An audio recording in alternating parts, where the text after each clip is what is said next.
Bismillahirrahmanirrahim. Assalamualaikum warahmatullahi wabarakatuh. Alhamdulillahirabbil alamin. Raditu billahi rabba wa bil islami dina wa bi Muhammadin nabiyya wa rasula. Qala rabbi shrah li sadri wa yassir li amri wa hlul 'uqdatam min lisani yafqahu qawli. Rabbi zidni 'ilma warzuqni fahma. Teman-teman mahasiswa yang dirahmati oleh Allah, jangan lupa kita selalu bersyukur kepada Allah bahwasanya kita masih diberikan kesehatan jasmani dan rohani sehingga kita semua masih bisa beraktivitas seperti biasanya. Baik, sebelum memasuki materi, saya ingatkan kepada kalian untuk menyimak video ini dari awal hingga akhir dan jangan di-skip karena nanti ada beberapa pertanyaan yang perlu kalian jawab. Baik, kita akan memasuki materi tentang ekonomi mikro Islam sesuai mata kuliah kita, ekonomi mikro Islam. Kalau bicara tentang ekonomi mikro Islam berarti berdampingan dengan ekonomi makro. Kemudian apa sih yang dinamakan ekonomi mikro Islam dengan ekonomi makro? Nah, di sini ekonomi mikro adalah suatu ilmu ekonomi yang membahas ekonomi dalam lingkup kecil ya, atau individual. Kemudian ekonomi makro itu membahas ilmu ekonomi dalam lingkup yang besar, wall atau keseluruhan. Nah, dalam ekonomi mikro ini dia diibaratkan seperti pohon, sedangkan ekonomi makro ini diibaratkan seperti hutan. Jadi dalam ekonomi mikro Islam ini kita membahas seperti pohon yang ada dalam hutan. Kemudian apa yang dimaksud dengan ekonomi mikro? Nah, ekonomi mikro berarti ilmu yang mempelajari bagaimana tiap-tiap individu dalam setiap unit ekonomi yang dapat berperan sebagai konsumen, pekerja, investor, dan lain-lain. Ekonomi mikro menjelaskan how dan why dalam pengambilan keputusan. Nah, maksudnya ini contohnya seperti ini. Ketika konsumen mengambil sebuah keputusan untuk membeli suatu produk, di mana produk itu mengalami kenaikan harga. Nah, di sini harus tahu mengapa produk itu harganya melambung dan bagaimana untuk solusinya. Jadi, why mengapa dan how bagaimana. Kemudian selanjutnya, perbedaan ekonomi mikro Islam dan konvensional. Apa yang membedakannya? Nah, ekonomi mikro Islam menjelaskan bagaimana sebuah keputusan diambil oleh setiap unit ekonomi dengan memasukkan batasan-batasan syariah sebagai variabel yang utama. Jadi kalau dalam ekonomi mikro Islam ini ada batasan syariahnya, berarti setiap transaksinya itu harus sesuai dengan aturan syariah yang berlandaskan dengan Al-Quran dan hadis. Kemudian apa yang dimaksud dengan ekonomi mikrokonvensional? Ekonomi mikrokonvensional merupakan perilaku individu dalam pengambilan keputusan bertindak sesuai norma dan aturan menurut persepsinya masing-masing. Jadi, kalau dalam ekonomi mikrokonvensional ini, dia tidak diatur sesuai prinsip syariah, jadi sesuai norma dan persepsinya masing-masing. Jadi apa yang ada dalam pikirannya, apa yang menjadi persepsinya itu yang akan dilakukan, entah itu halal ataupun haram, semuanya dihantam seperti itu. Kemudian selanjutnya, permasalahan ekonomi Islam versus ekonomi konvensional. Nah, menurut ekonomi konvensional, permasalahan kita itu kelangkaan. Kelangkaan itu terjadi akibat sumber daya yang terbatas, maka kemampuan produksi barang dan jasa terbatas, sedangkan keinginan manusia tidak terbatas. Jadi menurut ekonomi konvensional itu kelangkaan itu terjadi karena sumber daya yang terbatas, sedangkan keinginan manusia itu tidak ada batasnya. Kemudian bagaimana menurut ekonomi Islam?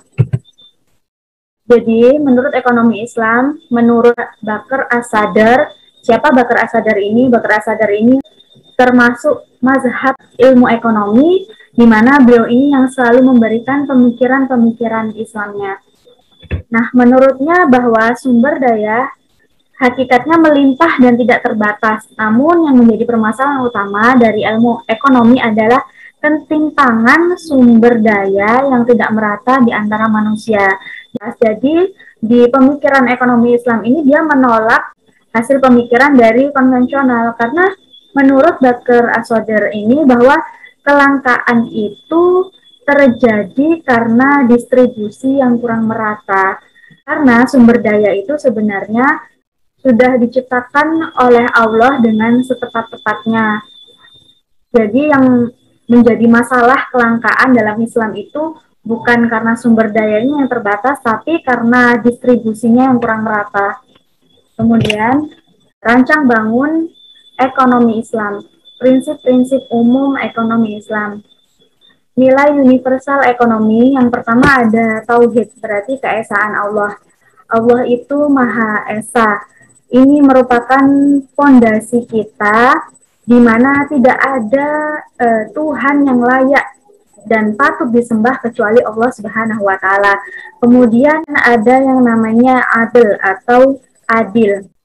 Nah, adil di sini berarti Allah Maha Adil. Berarti Allah itu tidak membeda-bedakan umat manusianya.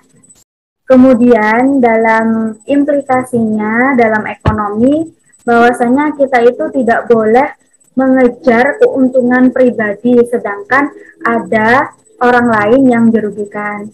Kemudian nubuah.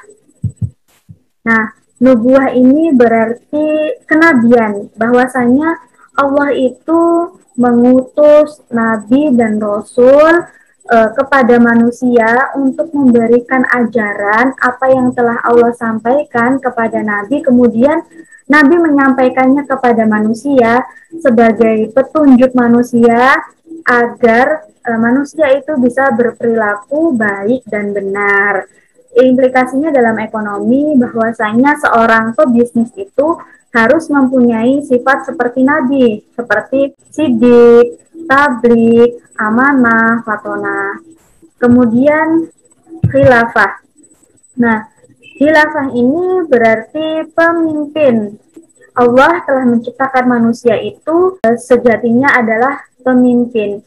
Berarti dalam implikasinya pemimpin itu harus mengatur perekonomian sehingga perekonomian bisa seimbang dengan aturan-aturan syariah dan tidak melanggar hak-hak manusia. Kemudian maaf.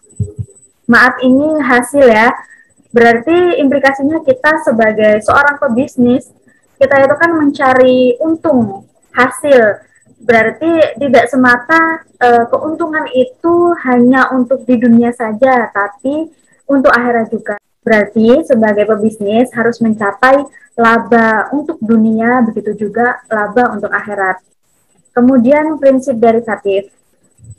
Ada yang namanya multi-type ownership, yang berarti pemilikan multi jenis, kemudian freedom to act atau kebebasan dalam bertindak, kemudian social justice atau keadilan sosial. Kemudian yang ketiga, perilaku Islami dalam perekonomian. Setiap produsen ataupun konsumen harus berperilaku berakhlak secara ihsan. Apa itu ihsan? Berarti berperilaku berakhlak secara baik dan profesional. Kemudian di sini jawablah pertanyaan. Yang pertama, mengapa perlu belajar ekonomi mikro Islam? Dan pertanyaan yang kedua, mengapa harus ada ekonomi Islam? Jadi silahkan teman-teman mahasiswa menjawab dua pertanyaan soal ini, kemudian jawabannya diketik dalam komentar ya. Dan jangan lupa untuk menyertakan nama, jurusan, dan kelas. Jadi teman-teman mahasiswa selamat mengerjakan. Mungkin itu saja yang bisa saya sampaikan. Kurang lebihnya saya mohon maaf. Semoga bermanfaat. Wassalamualaikum warahmatullahi wabarakatuh.